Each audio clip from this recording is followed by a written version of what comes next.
ఈ రోజే డౌన్లోడ్ చేయండి. మీ ఫేవరెట్ షోస్ చూడండి.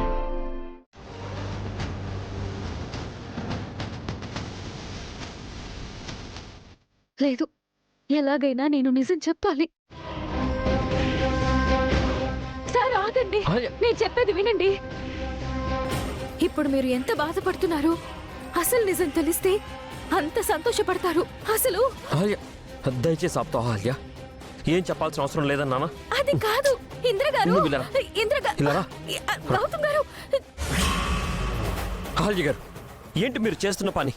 మరేం చేయమంటారు? చేయని తప్పుకి అందరూ మిమ్మల్ని దోషిగా నిందిస్తుంటే నేను తట్టుకోలేకపోతున్నాను. నా వల్ల ఆల్రెడీ మీ అమ్మగారు మీతో మాట్లాడట్లేదు. ఇప్పుడు మీ నాన్నగారు కూడా మిమ్మల్ని ద్వేషిస్తున్నారు. అనాథనైన నాకు మీరు అన్ని ఇచ్చి ఇప్పుడు మీరు అనాథగా మారిపోతుంటే నేను భరించలేకపోతున్నాను. నేను ఇప్పుడే వెళ్ళి నిజం చెప్పేస్తాను. నేను చెప్పినా కూడా వినరా? మీ విషయంలో ఆ దేవుడు వచ్చి చెప్పినా నేను వినను. ఏం జరిగినా సరే నేను ఇప్పుడే ఆ నిజం చెప్పేస్తాను. చెప్పొద్దంటే అర్థం కావట్లేదా ఆల్య గారు?